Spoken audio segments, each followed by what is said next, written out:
तो चलिए आज बात करते हैं दुनिया के दो सबसे बड़े लोकतंत्रों यानी भारत और अमेरिका के बीच हुए एक बहुत बड़े ट्रेड क्राइसिस की। ये संकट आखिर शुरू कैसे हुआ और फिर इसे सुलझाया कैसे गया, आइए समझते हैं। अच्छा, इस पूरी कहानी को समझने के लिए हम इसे 5 हिस्सों में देखेंगे। सबसे पहले दोस्ती में दरार कैसे आई, फिर वो 50% टैरिफ का झटका क्या था जिसने सब कुछ हिलाकर रख दिया। इसके बाद भारत पर इसका क्या असर हुआ, कैसे डिप्लोमेसी से रास्ता निकाला गया, और आखिर में क्या ये वाकई एक नए ट्रेड एरा की शुरुआत है। तो शुरू करते हैं पहले हिस्से से। देखिए, संकट को समझने के लिए ये जानना बहुत जरूरी है कि इससे ठीक पहले भारत और अमेरिका के रिश्ते आखिर थे कैसे। तो सवाल यही है कि दुनिया के दो सबसे बड़े लोकतंत्र जो इतने अच्छे दोस्त माने जाते थे, वो अचानक एक ट्रेड वॉर में कैसे उलझ गए।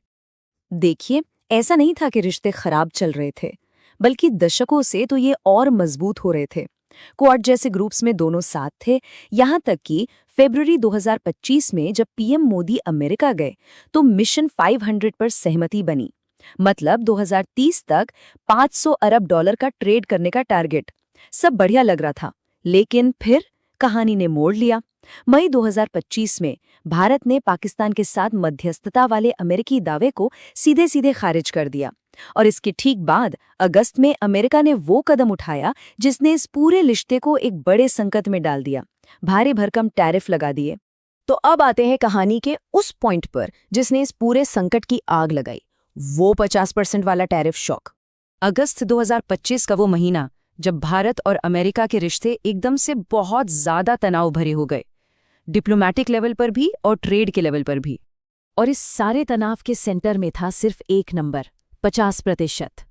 जी हाँ, अमेरिका ने भारत से आने वाले सामान पर कुल 50% का टैरिफ लगा दिया। ये एक बहुत बड़ा, एक अभूतपूर्व कदम था। अब सवाल है कि ये 50% का आंकड़ा आया कहाँ से। तो देखिए, ये दो हिस्सों का जोड़ था।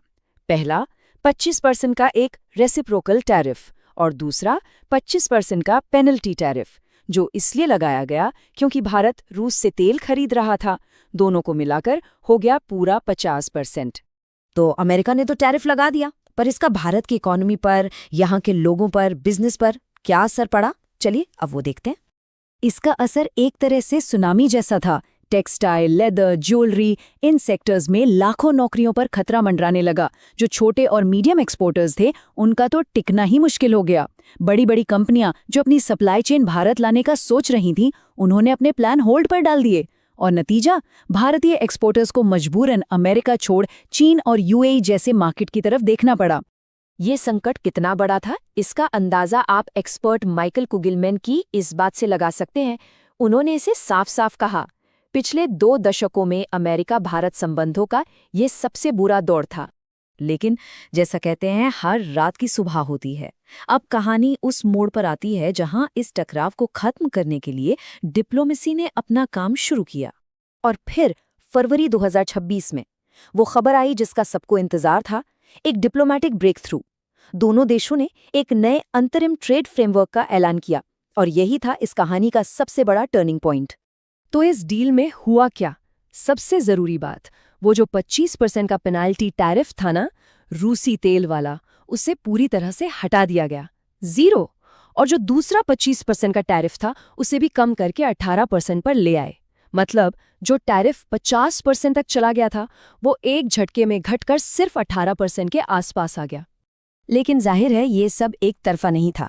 भारत को भी अपनी तरफ से कुछ कमिटमेंट्स करने पड़े, जैसे रूसी तेल का इंपोर्ट काफ़ी कम करना या रोकना, साथ ही अमेरिका से आने वाले कई सामानों पर टैरिफ घटाना, और तो और $500 अरब से ज्यादा के अमेरिकी प्रोडक्ट्स जैसे एनर्जी और टेक्नोलॉजी खरीदने का इरादा भी जताया। और बदले में अमेरिका ने क्या किया? जैसा हमने अभी देखा, 25% की पेनल्टी तो हटाई ही, रेसिप्रोकल टैरिफ को भी 18% पर ले आए, और इसके साथ साथ भारत के कुछ खास प्रोडक्ट्स जैसे जेनेरिक दवाइयाँ, रत्न, एयरक्राफ्ट पार्ट्स, इन पर से भी टैरिफ हटाने पर राजी हो गए। तो ठीक है, डील हो गई, संकट टल गया, पर क्या कहानी यहीं खत्म हो जाती है या ये एक नए दौर की शुरुआत है? चलिए अपने आखिरी हिस्से में इसी सवाल का जवाब ढूंढते हैं कि इस डील के फायदे क्या हैं और आगे चुनौतियां कौन-कौन सी हैं। देखिए, सबसे बड़ा फायदा तो एकदम साफ है। इस समझौते ने भारत के लिए $30 ट्रिलियन के अमेरिकी बाजार के दरवाजे और ज्यादा खोल दिए हैं। ये एक बहुत बड़ी इकोनॉमिक अपॉर्चुनिटी है। पर चुनौतियां भी अपनी जगह हैं और वो कम नहीं है। पहला चैलेंज है स्ट्रेटेजिक ऑटोनॉमी का, मतलब अमेरिका और अपने पुराने दोस्त रूस के बीच बैलेंस कैसे बनाया जाए। दूसरा, चीन का डर। अमेरिका के इतने करीब जाने पर चीन की तरफ से कोई जवाबी एक्शन हो सकता है। और एक घरेलू चिंता भी है, अगर अमेरिकी खेती के प्रोडक्ट्स के लिए बाजार खोला गया तो भारतीय किसानों का क्या होगा। और हाँ, एक बड़ा सवाल ये भी है कि क्या अब हर स्ट्रेटेजिक डील के लिए भारत को ऐसी ही बड़ी आर्थिक रियायतें देनी पड़ेंगी। तो हम आपको इसी सवाल के साथ छोड़े जाते हैं कि ये जो संकट सुलझा है, क्या ये सिर्फ एक टेम्परेरी समझौता है, एक फौरी राहत, या फिर इस टकराव ने भारत और अमेरिका के बीच एक ज्यादा मजबूत और यथार्थवादी, मतलब एक प्रैक्टिकल पार्टनरशिप की नींव रखी है। इसका जवाब तो खैर आने वाला वक्त ही बताएगा।